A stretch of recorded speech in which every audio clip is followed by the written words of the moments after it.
Deus abençoe a sua vida, Deus abençoe a sua casa, Deus abençoe a sua família, em nome de Jesus.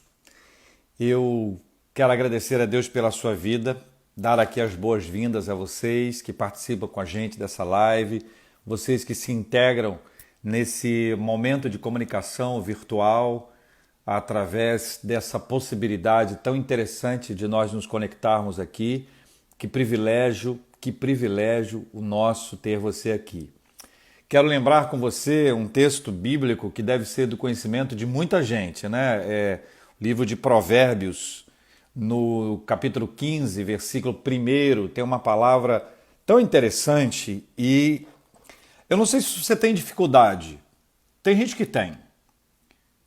E tem gente que tem e assume, e tem gente que tem e não assume. Como tem gente que não tem dificuldade, pela lógica, né? A resposta branda desvia o furor, mas a palavra dura suscita a ira. Veja que não é palavra branda, né? É resposta. A resposta branda desvia o furor, mas a palavra branda suscita a ira. Para muita gente, a palavra branda, aquilo que a gente planeja, é até razoavelmente possível. Complica quando é uma resposta. E a resposta é a nossa reação. E a nossa reação nem sempre é branda diante de algumas circunstâncias da vida. Uma provocação, um momento que você não está bem, a pessoa vai lá e te... Né? Não tem gente assim que dá uma instigada? E aí você precisa ler Provérbios e lembrar que a resposta branda desvia o furor, mas a palavra dura, ela suscita a ira. E a palavra dura, ela alimenta essa ira, ela desperta uma ira, e aí essa ira é um processo de multiplicação muito pesado. Depois eu leio para você Tiago, capítulo 1, a partir do versículo 19, que diz assim: sabeis estas coisas, meus amados irmãos. Aí, todo homem, pois, seja pronto para ouvir, tardio para falar, tardio para se irar, porque a ira do homem não produz a justiça de Deus. Essas etapas são muito difíceis. Veja, todo ser humano, homem, mulher, todo ser humano, seja pronto para ouvir, tardio para falar, tardio para se irar.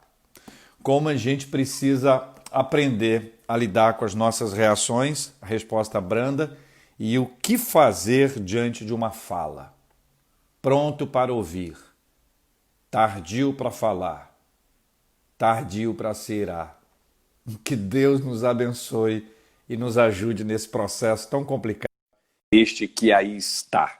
Boa noite mais uma vez, boa tarde para quem está assistindo a gente à tarde, bom dia para quem está assistindo a gente, bom dia, boa madrugada para quem está vendo de madrugada. Nosso convidado está aqui. Eu quero apresentar com muita alegria, acolher carinhosamente o nosso convidado especialíssimo de hoje, que muitos de vocês já conhecem. Quem não conhece vai conhecer, vai saber um pouco mais sobre a sua vida. Meu querido amigo André Monteiro, de quem eu sempre tenho ótimas lembranças. Olha. Fala, meu amigo, beleza? E aí, meu amigo, tudo bem, cara? Que alegria poder participar aqui com todos vocês. Para quem não sabe, o pastor JR é meu pastor, viu?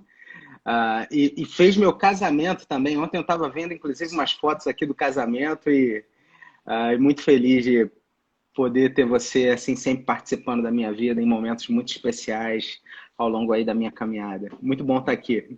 Muita alegria poder ter o privilégio de estar perto de você, da Carol, dos seus pais, né? Luiz Monteiro, Maria. Olha, Poxa, que casal maravilhoso. Deus abençoe a família como um todo. André, deixa eu dar boa noite aqui. Você também fica à vontade.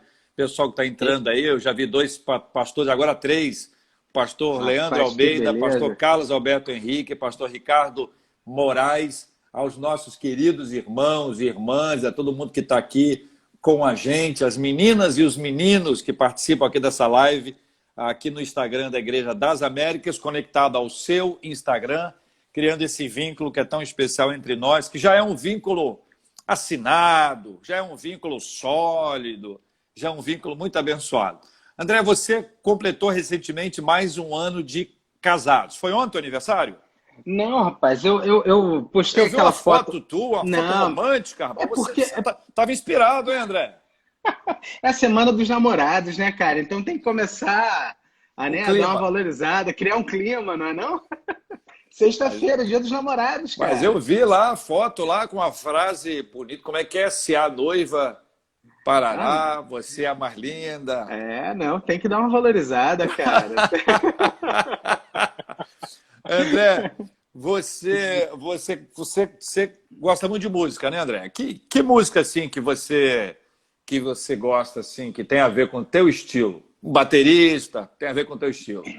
Cara, eu toquei bateria, né, a grande parte da minha vida. E assim, eu aprendi a tocar bateria ouvindo Phil Collins. Phil Collins. Então, eu gostava muito, gosto muito do Phil Collins, o Genesis, que é a banda que ele tocava, né, que lançou o Phil Collins. Então, sempre gostei muito. Mas, assim, por ser músico, eu sempre fui muito eclético, né? Ah, pop, um rock, às vezes, acho que tem hora para tudo, né? Tem momentos que você quer ouvir uma coisa mais pesada, tal. Na academia, uma coisa assim mais batida para É, você entrar no ritmo. Eu tenho uma playlist no Spotify que é assim, músicas para acordar cedo. é mesmo, é? Então, assim, eu tenho um compromisso, Aham, tenho um compromisso cedo que eu tenho que estar ligado, assim, aham. no 220, aí acordo, coloco aquela playlist ali, fone no ouvido, vou tomar café e tal, e pronto. Explode. É. Exatamente. A música é interessante, né, cara? Ela tem essa coisa que tá ligada à nossa vida e tá ligada a momentos, a experiências especiais. De uma experiência assim com Deus que você já teve conectada a uma música. Lembra de alguma ou é uma pergunta difícil? Não, não. Ah, eu me lembro que logo que fizeram a tradução daquela música Aclame ao Senhor, do Uhum, inglês pro português, eu me lembro uhum, que aquela foi uma música que me levou a uma experiência assim de uma conexão muito profunda com Deus. Na uhum. verdade, ela tem algumas músicas antigas também do próprio Vencedores por Cristo que sempre falaram muito ao meu coração. Essa semana a gente estava ouvindo aqui umas músicas dos Vencedores. Inclusive tem uma amiga nossa que está cantando nos Vencedores, a Leilane, lá da Igreja da Fé. Leilane, Leilane, participa aqui sempre. Está aqui Sim, acompanhando a Leilane, gente, participa dos gente cultos. finíssima. Leilane, Então, filha da Inês e do Anísio, nota 10. isso, Mãe de isso. gêmeos. Rapaz, olha, desafio. Sensacional, né? Muito Sensacional. legal. André, mas você não teve uma fase ronquenole também? Cara, eu acho que quem viveu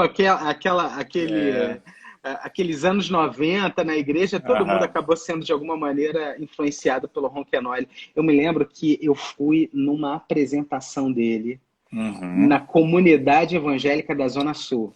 E, e, Exatamente. e olha o que olha uma particularidade. O baterista do Phil Collins se chamava Chester Thompson, que também tocava no Gênesis. E por sinal, Chester Thompson é evangélico e tocava com Ron Canoli.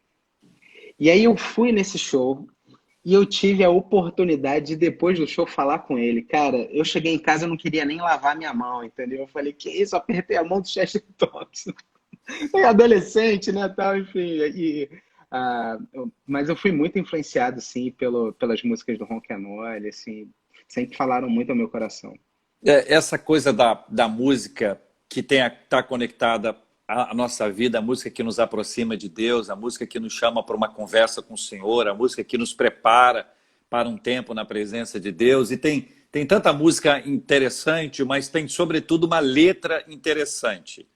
Ah, o que você tem assim? Essa semana a gente teve uma notícia muito ruim, né, a respeito da enfermidade do pastor Tim Keller, e nós somos fãs né, da maneira como ele escreve, a maneira como ele pensa. Você, como eu, está no City to City, você tem ajudado tanto, André, você tem sido uma bênção para o trabalho da City to City no Brasil e no Rio de forma especial. E eu lembro de uma postagem sua que você botou um monte de livro do Tim Keller, que você botou vários livros assim do Tim Keller. Qual livro do Tim Keller assim que você traz assim, diz, cara, esse aqui de todos, a pessoa que está acompanhando a gente, ela Sim. só pode comprar um livro do Tim Keller.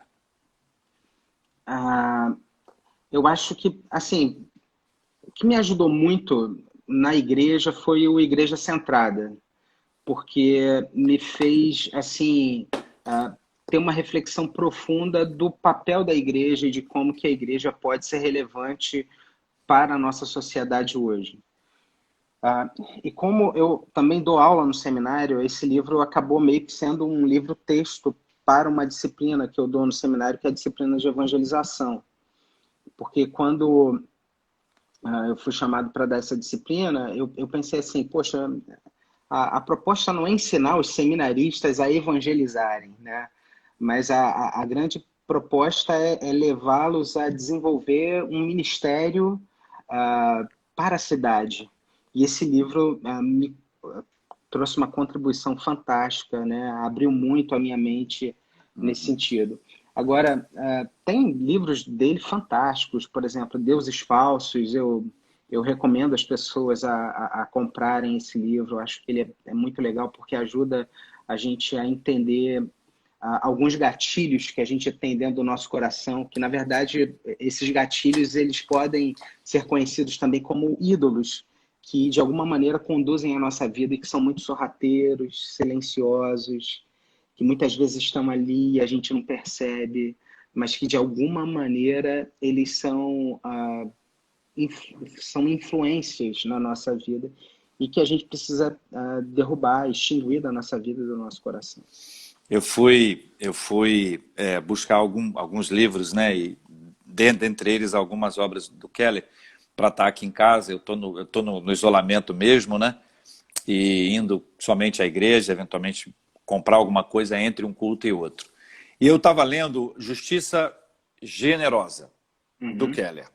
E aí reencontrei aqui, que eu já tinha lido, um texto dele, quando ele fala sobre a Imago Dei e esse conceito, né? E ele cita uma pregação de Martin Luther King.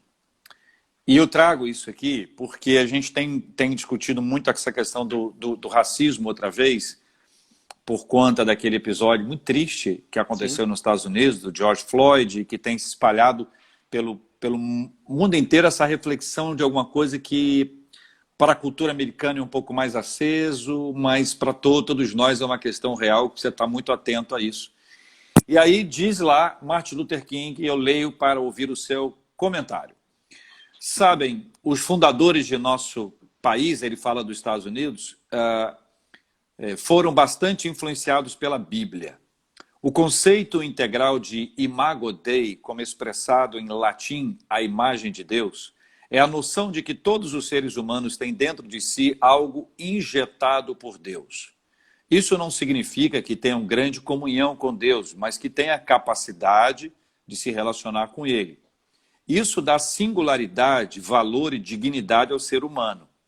Como nação, não podemos jamais nos esquecer disso. Não existe graduação na imagem de Deus.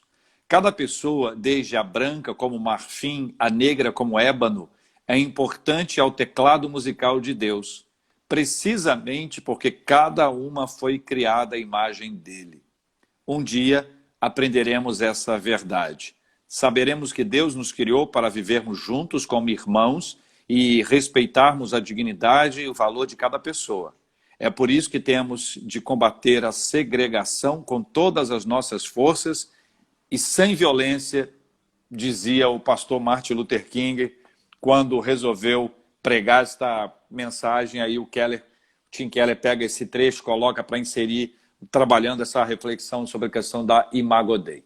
Seus comentários. Muito legal e muito pertinente, né? Eu entendo que a questão do racismo, na verdade, o racismo nada mais é do que uma expressão do pecado. E assim como o feminicídio, assim como o abuso sexual infantil, entre outras questões que tocam a nossa sociedade hoje e que causam uma enorme repulsa no nosso coração. E aí eu penso que o grande papel da igreja, e assim não da igreja, mas nós enquanto cristãos, e aí eu acho que quando a gente fala assim, o papel da igreja fica uma coisa muito abstrata, né? Uhum. Então, o nosso papel enquanto cristão é falarmos e ensinarmos o que é o Evangelho. Porque o Evangelho é o remédio de Deus para o coração humano. Porque o Evangelho ele não fala a respeito do que eu faço, mas o Evangelho é a mensagem que conta aquilo que Deus fez para salvar a humanidade caída, né? Então, é aquela ideia de que um rei venceu uma batalha, essa batalha foi vencida, e o evangelho é o anúncio disso. Olha, uma batalha foi vencida, o rei venceu uma batalha. E aí a gente pode entender que é a aplicação daquilo que Jesus fez na cruz por nós. E quando a gente entende os valores do evangelho, entende que nós temos um novo coração, um coração dado por Deus. E aí, Martin Luther King bebeu muito de Agostinho, porque Agostinho dizia que quando nós nos voltamos para o nosso coração e o coração e o homem é uma imagem, ele tem o reflexo dessa imagem de Deus, no interior do nosso coração nós encontraremos a Deus, porque Deus habita em nós através do seu Santo Espírito.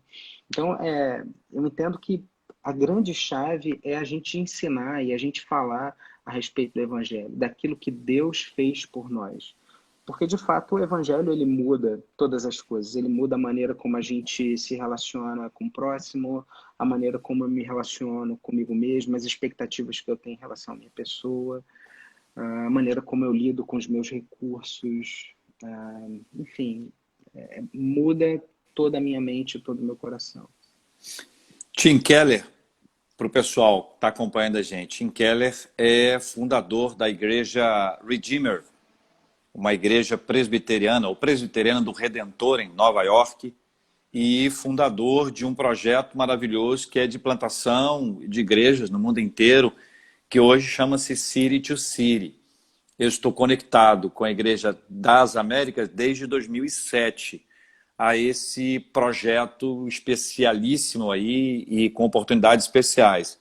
O André esteve no ano passado, foi ano passado, André, ou foi esse ano? Sim, Eu estou perdido de outubro do tempo. ano Ano passado. passado, né?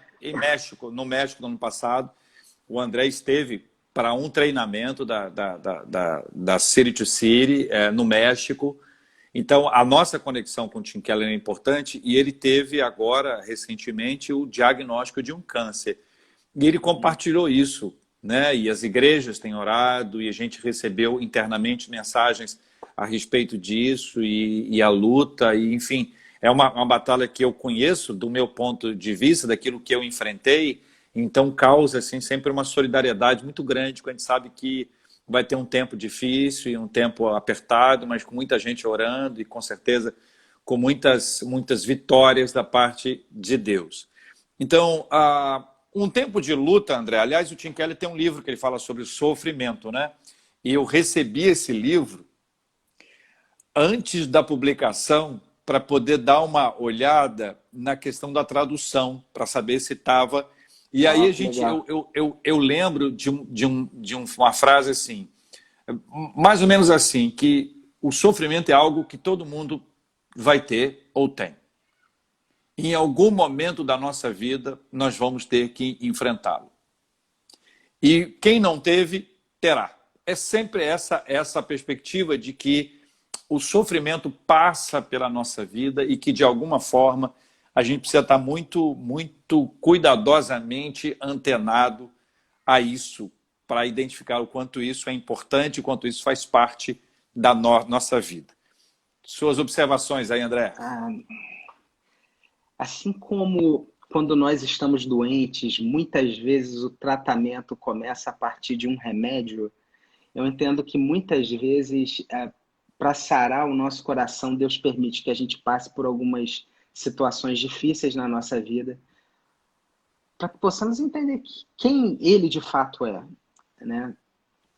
Já passei, assim, por exemplo, ministerialmente por um momento muito difícil de indefinição e de não saber o que, que ia acontecer.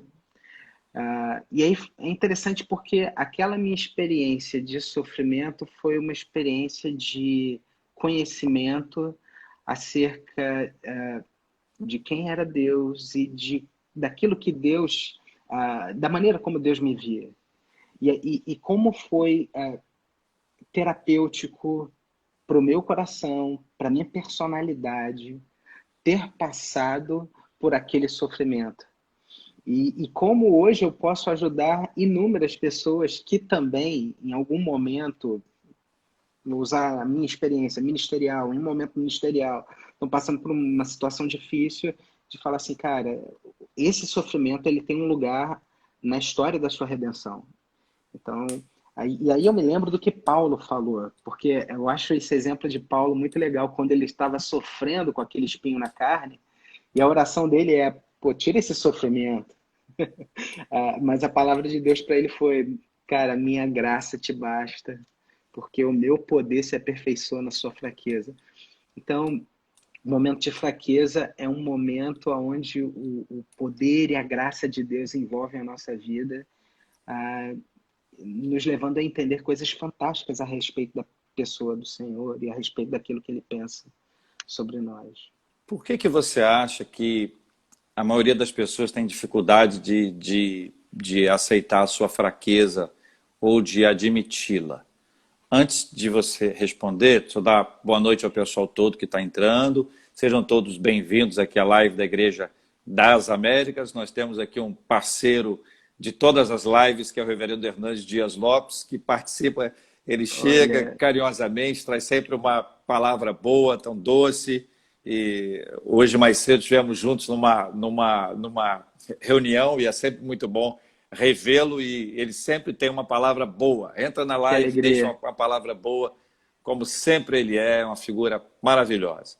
Por que, Amém. André? Por que, que a maioria das pessoas tem dificuldade em admitir a fraqueza?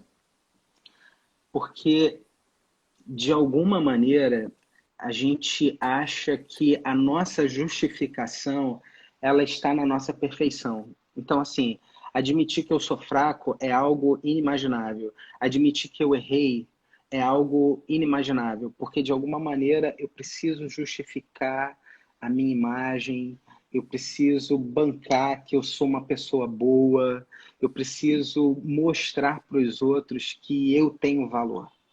Então, muitas pessoas têm uma dificuldade em admitir a fraqueza porque elas precisam, porque elas estão construindo a vida delas em cima desse platô. Só que aí eu volto à questão do evangelho, porque Deus em Cristo nos amou, sendo nós, estando nós perdidos nos nossos pecados, e não tinha nada, absolutamente nada em nós que nos qualificasse para que nós fôssemos amados aí por Deus. Mas Deus, ele decidiu, né, graciosamente nos amar. Então, isso muda uma perspectiva, porque eu posso entender agora que Deus, ele me ama não porque exista algo em mim que me qualifique para isso, mas ele decidiu me amar. E aí, isso me liberta daquele desejo de tentar justificar que eu sou o cara, de tentar mostrar que eu sou bom, de tentar provar que eu não sou fraco. Não, ah, eu sou fraco. Olha, eu passo por apertos, eu passo por provações, eu passo por tribulações. Mas a minha justificação não está em eu tentar mostrar que eu sou bom. A minha justificação está em Cristo. E Ele me ama, como eu sou, sabendo quem eu sou. E isso liberta a gente, entender que nós somos filhos, Deus em Cristo nos adotou, e que é a fé em Cristo Jesus que nos justifica. E que não a construção de uma imagem boa, perfeita e libada que nos justifica. É o amor de Deus em Cristo que fez isso por nós. Então, eu posso admitir, eu posso reconhecer, eu posso me desvencilhar dessas amarras de tentar construir uma imagem perfeita.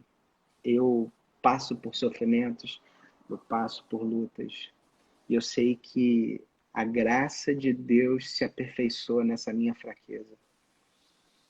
O quanto isso te ajuda ministerialmente, como pastor mesmo? Ah, eu me lembro uma vez de uma pessoa entrar no meu gabinete e falar de uma luta que ela enfrentava. E aí eu ouvi aquela pessoa e tal. E aí eu cheguei para ela e disse assim: Fulano, eu quero dizer uma coisa para você. Nós estamos no mesmo barco. E aquela pessoa, ela não imaginava que eu fosse abrir o meu coração com ela ali. E aí foi muito terapêutico para nós, para ela, eu falar como Deus estava trabalhando essa situação na minha vida. E, e eu entendo que admitir as suas fraquezas e, e reconhecer que nós somos amados por Deus e que Ele nos aceita como somos e que Ele está transformando a nossa vida é de fato libertador. Ministerialmente falando, assim, o ministério é uma coisa que você precisa estar sempre muito atento, porque é muito comum a gente esperar um elogio e de alguma maneira a gente ser seduzido por isso. Porque de alguma forma nós somos tentados a achar que a nossa performance ela é importante. Mas o evangelho ele tem me levado a entender que a minha justificação não está em... Óbvio, eu quero fazer o melhor para Deus, mas a minha justificação não está em ser reconhecido, em receber um tapinha nas costas, em ouvir um elogio. Pô, pastor, você pregou, arrebentou hoje, hein? Tá. Mas eu sei que se eu pregar a palavra, se eu pastorear as pessoas, eu sei que a graça de Deus ela estará sobre isso daí. Então, tem me ajudado muito a não construir falsas expectativas, né? E a entender que eu sou um servo. E aí tem aquela passagem do servo inútil, né? Que fez tudo o que lhe foi ordenado. É alguém que não tem certas expectativas. Eu acho que esse tem sido um grande desafio, né? Servo, inútil e sem valor. Quebra geral, né? André, eu ouvi ontem uma palavra que a pessoa me disse assim, pastor, eu observei que o senhor ontem, no domingo, estava bem alegre e que no domingo tal, eu senti que o senhor estava um pouco triste e eu orei pela sua vida. E eu digo isso porque o olhar é muito importante. Olhar para as pessoas, vê-las como elas estão ou como elas são e não como elas aparentemente querem ser vistas, aquela coisa de olho no olho, de fundo do olho mesmo, para a gente poder acompanhar as pessoas. E eu me lembrei daquele episódio de Jesus com Pedro, quando Pedro negou a Jesus, e aí Lucas registra isso, que Jesus olhou para Pedro e Pedro caiu em profundo arrependimento, chorando amargamente. O olhar de Cristo, como você já explicitou, que é um olhar de quem sabe quem nós somos e que nos ama apesar de nós, está faltando na humanidade, ou em parte dela, esse olhar. Agora o que nós temos é o olhar. Porque quando nós encontramos alguém, o que é muito raro, os nossos lábios estão fechados, né? O que está do lado de fora para ser visível é o nosso olhar. E o olhar conta muito sobre a nossa vida. O olhar narra a nossa história. E o olhar, André? E o olhar? Você falou aí do olhar. O olhar de Jesus era um olhar de compaixão, né? E a compaixão é essa habilidade de sentir a dor do outro. E aí eu me lembro daquela passagem de Jesus quando ele olha a multidão e diz: eles estão como ovelhas sem pastor. Ele sentiu a dor daquelas pessoas. A gente precisa aprender que, ok, a gente sofre, a gente passa por problemas, mas existem outras pessoas sofrendo também.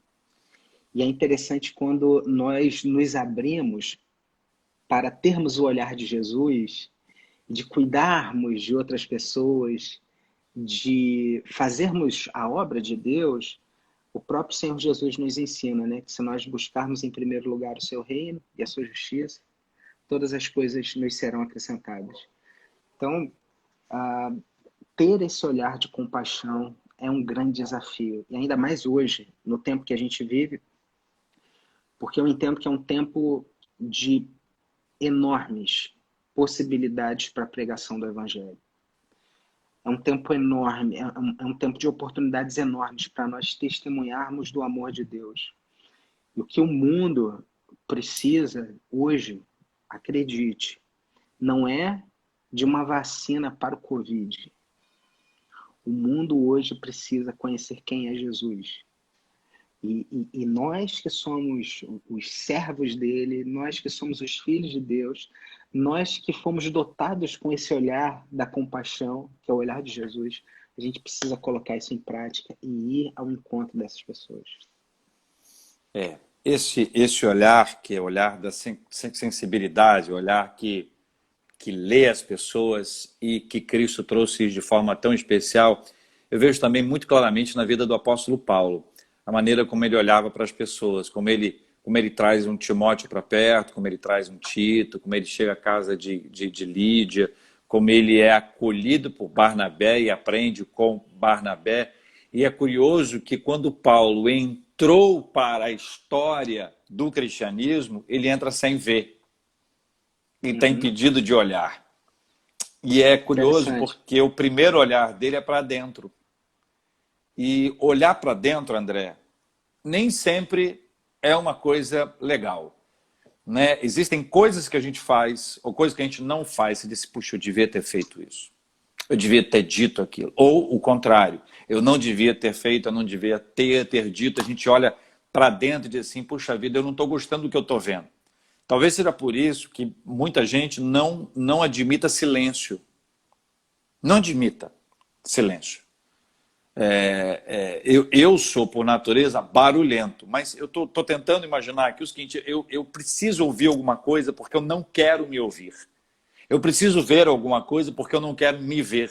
Então, esse processo de negação contínua impede que a pessoa chegue a um ponto de tratamento, de cuidado de Deus, de ação de Deus, como Paulo teve aqueles 3 dias sem ver, que eu sei, você sabe, nós somos, que foram 3 dias, mas quem disse que ele sabia que seriam 3 dias? Quanto tempo durou os 3 dias? Foram 3 dias, mas quanto tempo durou? Não tem dia que parece que é mais longo? Quanto tempo durou aqueles 3 dias? Mas não há menção absolutamente nada disso, porque isso não é o mais importante. O mais importante é o que estava acontecendo dentro dele. Não é isso? Muitas vezes Deus, ele nos leva na direção de um vale, né? Vale é um lugar de silêncio, solidão, lugar de perguntas, questionamentos. E eu entendo que muitas vezes Deus ele permite que a gente passe por um vale para que possamos nos conhecer e conhecer um pouco mais de quem é Deus. E daquilo que Ele quer realizar no nosso coração e na nossa história. Né? E é interessante a gente saber utilizar o vale para o nosso bem. lanço essa pergunta até aqui, como que essa pandemia, qual está sendo o lado bom dessa pandemia hoje? Como a sua relação com Deus tem sido impactada por essa pandemia? E aí eu tenho percebido que muitas pessoas têm colhido frutos espetaculares. Agora, existem pessoas que não sabem lidar com esse vale, com esse silêncio, com esse sofrimento. E é um grande desafio isso, a gente entender que, uau, nesse silêncio, nesse vale, Deus ele está interessado na minha vida e ele tem algo a me dizer, tem algo a me ensinar. É. Quando você fala do vale, eu me lembro do Salmo 23. Sim, Ainda que eu ande pelo vale da sombra da morte. E é interessante que no vale da sombra da morte, poucas pessoas podem andar com a gente. O vale da sombra da morte é como um isolamento. sim. Pouca gente pode entrar. Pouca gente consegue e pouca gente quer entrar. Há quem se afaste das pessoas no período em que elas estão atravessando o vale da sombra da morte. Até porque não querem sentir o perfume da morte. Uhum. Mas Deus não nos deixa. E essa é uma mensagem tão consoladora, tão fortalecedora, tão animadora, que traz para a gente uma visão do Senhor presente na nossa vida, né, André? Porque existem noites muito longas, né? Existem períodos sofridos. Essa época, por exemplo, agora, a gente já teve várias fases, né? Eu leio, ouço, converso, né? Tô no rádio todo dia, ouço muita gente, leio muita coisa e vejo que a gente viveu várias fases e teve uma fase primeira que parecia férias, teve uma fase na sequência que meio assustadora, já fomos para o fundo do poço, já saímos do fundo do poço, já olhamos para fora, não, está terminando, Tá quase, aí né? está quase lá, esse quase é longo, quase, está quase lá. Aí você vê o prefeito, o governador, aí o juiz diz A outra justiça. coisa, aí a OMS diz uma coisa, o Ministério diz outra. Então, existe uma confusão grande sobre em que momento nós estamos nessa fase toda. A gente Uhum. quer estar bem, Sim, mas a gente pode não estar tão bem assim. Não é? A sim, gente pode estar passando por uma fase que ainda seja um pouco longa. E isso traz uma instabilidade muito grande para as pessoas. sem dúvida. E a gente lida de maneira diferente e a gente lida de maneira diferente em tempos diferentes. Sim. Você falou uma coisa que eu queria destacar aqui, que é a relação que a gente tem com as pessoas quando a gente passa pelo vale. E que muitas vezes a gente projeta e a gente culpabiliza outros quando nós estamos num vale. Como você disse, o vale é um lugar de sofrimento, mas muitas vezes a gente está num vale e a gente está culpando as pessoas. Eu estou aqui porque deixaram de fazer algo por mim, eu estou aqui porque fulano não me ajudou, eu estou passando por essa pandemia aqui, mas eu poderia estar muito melhor se fulana tivesse feito algo por mim. E muitas vezes o nosso coração ele se utiliza dessas fugas porque é difícil a gente olhar aqui para dentro do nosso coração e admitir o nosso erro e admitir o nosso pecado. E é muito mais fácil a gente acreditar, colocar isso na conta de uma outra pessoa, né? E aí eu volto aqui à questão do evangelho, da necessidade de nós entendermos que Deus nos ama como somos. E que Ele quer trabalhar o nosso coração, e Ele quer moldar o nosso coração, e que Ele nos aceita e que nós somos filhos. Então, o grande desafio num tempo desse é a gente não ficar olhando para o outro, assim, entenda o que eu quero dizer aqui, olhando para o outro, culpabilizando outros, mas é a gente ter a coragem de olhar para dentro e ver o que está errado aqui. Mas olhar com a certeza de que eu sei que Deus me ama, então eu posso olhar e admitir o que está errado aqui dentro de mim. Entende? Acho que esse é um grande desafio que a pandemia faz emergir, assim, coloca isso daí diante de nós. É, eu tive uma experiência uma vez, chegando aqui à Barra, pela linha amarela, e logo que eu saí naquela curvinha ali, eu me lembro de estava orando, né? Conversando com Deus e olhei assim e disse a seguinte frase: é assim, ó, no final somos só nós, eu e o Senhor. E essa não foi uma frase triste, eu não estava triste, não. O cara deprê, né? Todo derrubado. Não, estava muito, muito alegre. Mas a experiência trouxe para a minha vida uma certeza. Até o fim, sempre Deus. E depois do fim, sempre Deus. Então, essa percepção do tempo que a gente tem hoje, olha, vocês vão ficar 30 dias em quarentena, maravilha. Então, serão 40 dias, perfeito.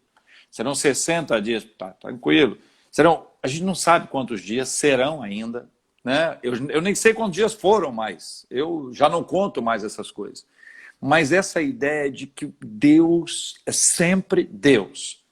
No final, sabe? Não estou falando no final da vida, acabou tudo, você fez tudo, realizou tudo, produziu tudo, fez tudo que você queria, sonhou, realizou, projetou, sabe? Aquela adrenalina da busca, da busca, da busca, da busca, da busca, da busca. Quando acabou tudo, você falou assim, e agora? E a minha vida? Cara, sempre foi Deus, sempre é, sempre será. E quando a gente fecha os olhos aqui no tempo de Deus, na hora dele, o pessoal quer saber como é que vai ser, tudo conjectura que a gente fala.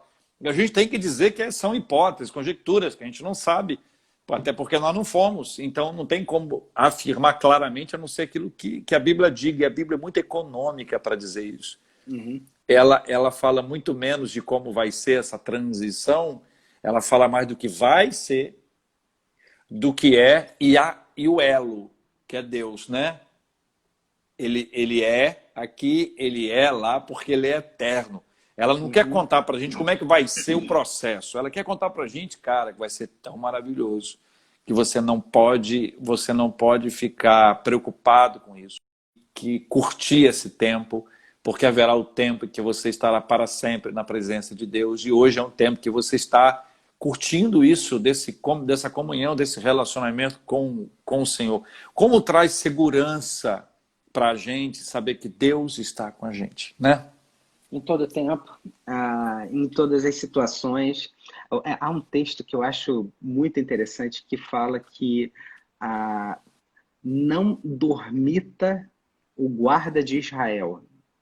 Dormita é uma expressão fantástica, porque traz a ideia daquele guarda que está na guarita e que no meio da noite dá uma piscadinha assim longa, sabe? Aquela piscada longa, quando bate aquele soninho. E aí é interessante porque o texto diz que ao cuidar de nós, Deus não pisca. Tradução by André Monteiro. Mas é isso. Os olhos de Deus, eles estão constantemente abertos. Ele vê, ele conhece, ele participa, ele vai à nossa frente, ele prepara o caminho. E ele nos criou para a glória dele. Então, o propósito de Deus para nós é que a nossa vida aponte para ele.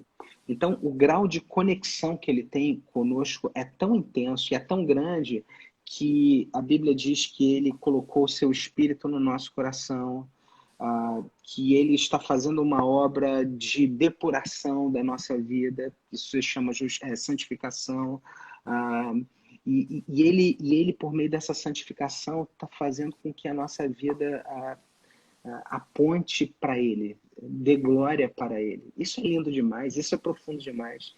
Muita gente está achando assim, pô, não está acontecendo nada na minha vida, você que pensa. Deus está fazendo muita coisa aí no seu coração, você que não está vendo. Então, assim, um grande desafio é a gente falar assim, Senhor, me dá a sensibilidade de entender aquilo que o Senhor está fazendo na minha vida. Eu quero entender isso. Me mostra. E eu tenho certeza que Deus vai mostrar, que Deus vai abrir assim o entendimento para muita coisa. A pergunta, a quem Deus ama? A quem Deus ama? Você conheceu o coral Amor do Senhor, eles cantam num dialeto africano, que eles traduzem e dizem que é aquilo. Eu nunca sei se é aquilo mesmo. Sempre disse para eles, vocês estão cantando o quê? Não, é isso, isso, isso. Quem me garante que é isso aí? Vocês estão inventando, vocês zoavam muito, né?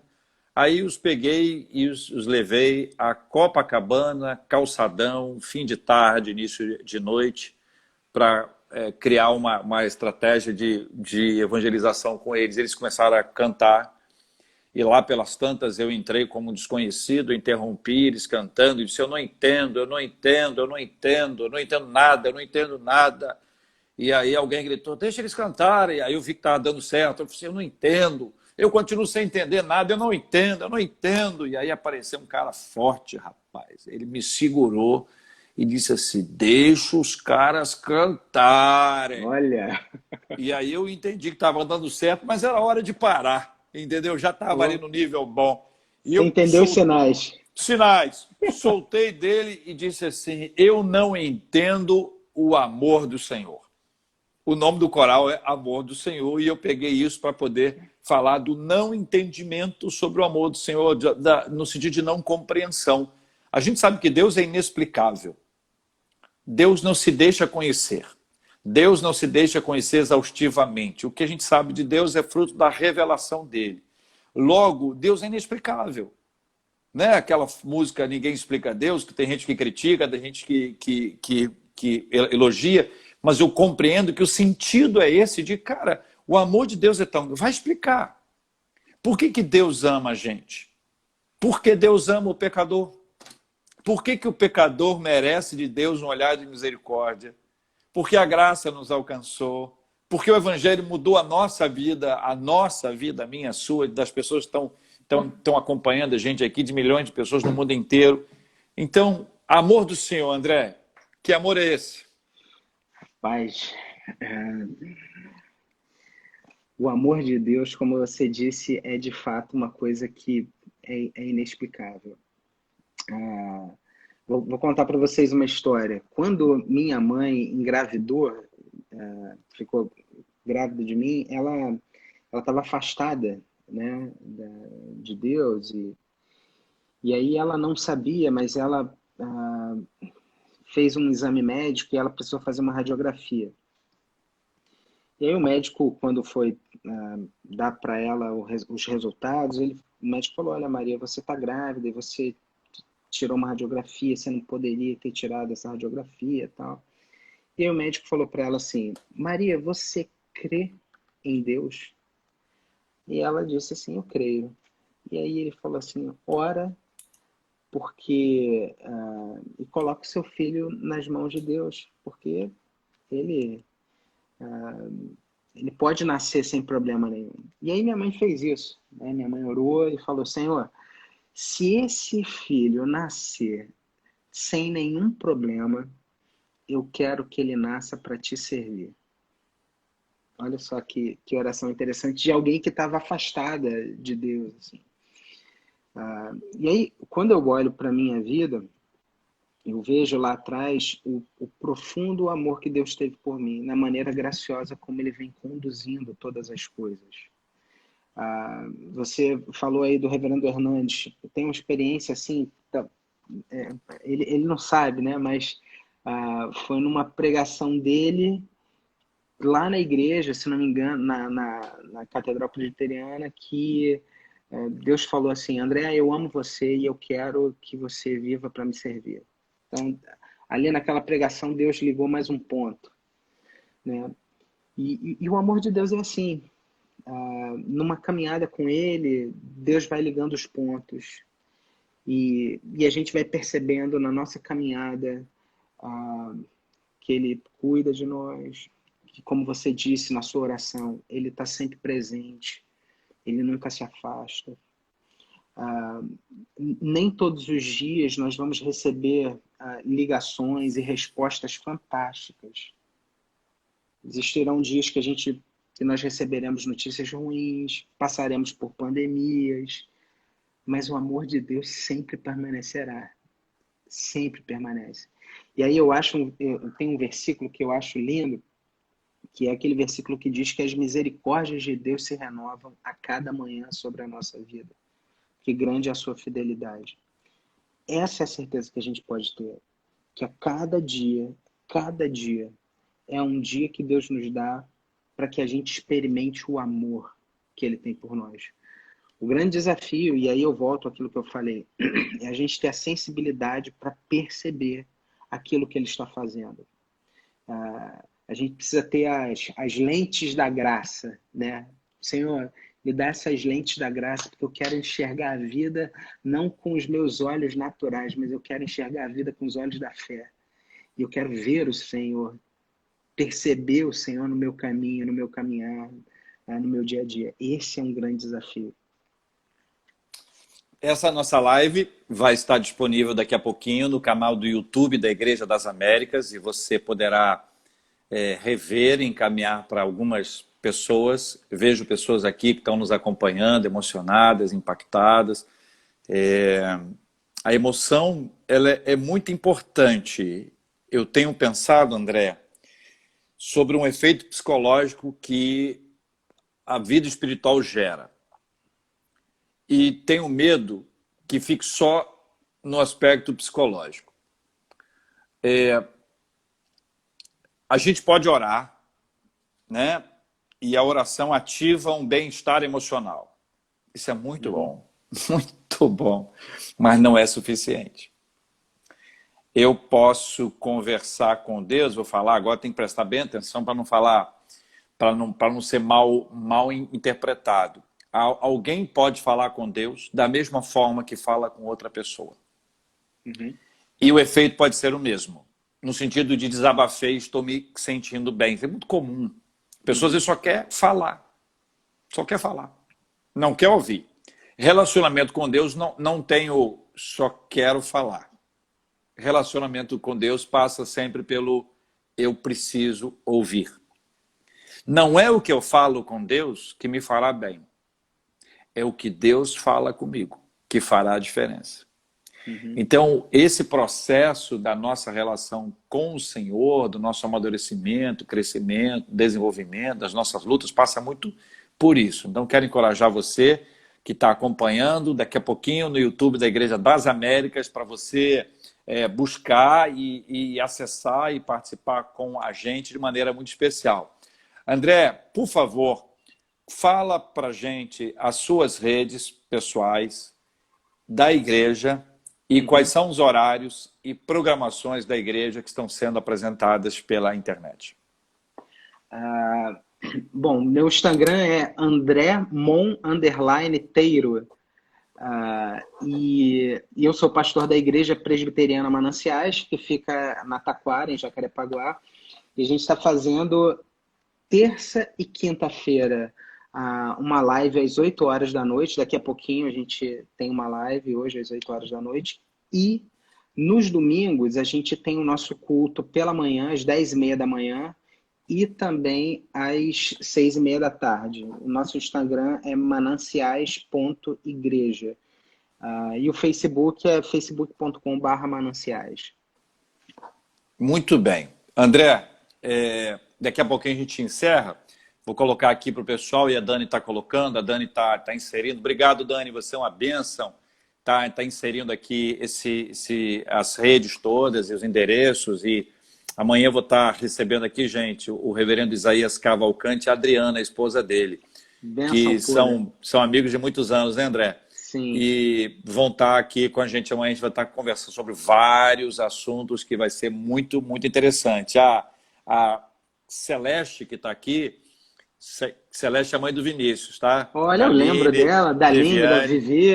Que legal. Celeste, um beijo, querida. Está acompanhando a gente aqui, esposa do Silveríades, são pessoas maravilhosas, estão sempre aqui conectados com a gente, lá na nossa igreja também, um abraço para eles.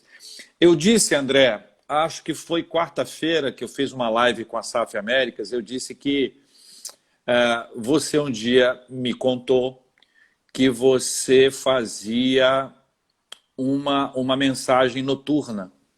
E você não apenas me disse que fazia, como me contou como e me mandou um áudio. Aham. E eu ouvi o seu áudio e a sua ideia, e logo te mandei uma mensagem, disse, cara, adorei a ideia, vou colocar isso em prática, porque você me deu uma sugestão, foi uma ideia que Aham. você me deu, e você falou, cara, eu tô realizando isso aqui, estou mandando para um grupo de pessoas, tá dando muito impacto e tal, e por que você não faz, né? Eu falei, cara, que ideia, e você me mandou material, aí eu falei contigo, falei, cara, acho que eu vou botar um nome, porque eu lembro de um texto do reverendo Zaqueu Ribeiro que eu li a pedido da família no sepultamento dele, e eu vou pegar esse nome, porque é um nome muito forte, não é nome, esse nome não é o exclusivo do texto dele, tem outros textos que têm esse mesmo nome, então vou colocar isso aqui, vai se transformar na oração da noite. Que legal. André, de tudo o que a gente vem realizando na nossa igreja, Igreja das Américas, nesse tempo, uma das coisas mais emocionantes é a oração da noite. Todo dia de manhã eu mando Bom Dia Américas, nós já Uhum. conversamos sobre isso também.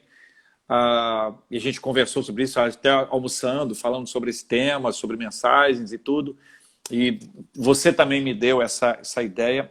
E a oração da noite, a gente manda pelo WhatsApp, a gente tem 5 listas de WhatsApp. Que legal. E eu recebo, por exemplo, ontem alguém me disse, pastor, essa mensagem está indo para fora do Brasil. Eu mandei para uma pessoa que está no exterior e ela me disse, ei, já recebi. E tem pessoas que Muito mandam bom. para alguém e aí quando não manda, a pessoa reclama que não recebeu ainda. Tá atrasado, precisa receber e tal. Como tem, por exemplo, tem um amigo querido, ele vai estar até na rádio amanhã comigo, o Dr. William Douglas, ele é juiz federal, e o William tem um grupo de alunos com que ele trabalha e tal, e tem um grupo de alunos de um coletivo que trabalha a perspectiva de concursos e tal, eles têm um grupo de oração. Dentro do grupo, eles têm um grupo de oração. E ele me falou assim, JR, a sua oração chegou lá. Eu não sei porquê, não sei como. Eu falei, eu muito menos. Grava para mim uma oração da noite para esse grupo. E eu mandei Uau. especialmente para o grupo, como já fiz outras vezes. Então, na quarta-feira, na SAF, na live com a SAF, eu contei a Patrícia Franco que a ideia foi sua. E eu Olha, quero reafirmar isso aqui, não precisava. porque a gente tem que honrar a quem merece honra. A ideia foi sua, e eu gosto de ideia boa, eu não brigo por ideia própria, eu troco de ideia fácil quando encontro uma ideia boa. E quero dizer, André, que a sua ideia, que foi muito boa, Deus tem usado, e o nosso time de comunicação que está aqui, a Dani, a Cris, elas têm espalhado isso para tantos lugares, as pessoas têm espalhado. Então, mais uma vez, eu quero reconhecer, agradecer, louvar a Deus pela sua vida, pedir que Deus te abençoe mais e mais. A gente tem 1 minuto e meio certinho para a sua despedida e a sua oração. Ah, pessoal, eu queria dizer também que o pastor J.R. Vargas é um pastor que, para mim, ele é o meu Barnabé. Aquele que sempre me incentivou, sempre esteve do meu lado, dando o apoio, dando a palavra certa no momento certo. Então, boas ideias vêm quando a gente aprende, né? E eu louvo a Deus por ter tido um professor tão por ter um professor tão especial, um amigo tão especial como você. Pessoal, que Deus abençoe grandemente todos vocês. Deus nos ama e Ele está cuidando de nós, Ele está cuidando da sua igreja, Ele está cuidando da sua vida. Descanse. Peça ao Senhor que você enxergue a vida com as lentes da fé. Amém? Posso orar então? 30 segundos. Senhor, obrigado. E de uma maneira muito especial, ser com a vida de cada pessoa que está participando dessa live. Tu conheces o nosso coração e sabe daquilo que nós precisamos. Em nome de Jesus, obrigado. Amém. Amém. Tchau, André. Tchau, Carol. Tchau, tchau, pessoal. Beijo grande.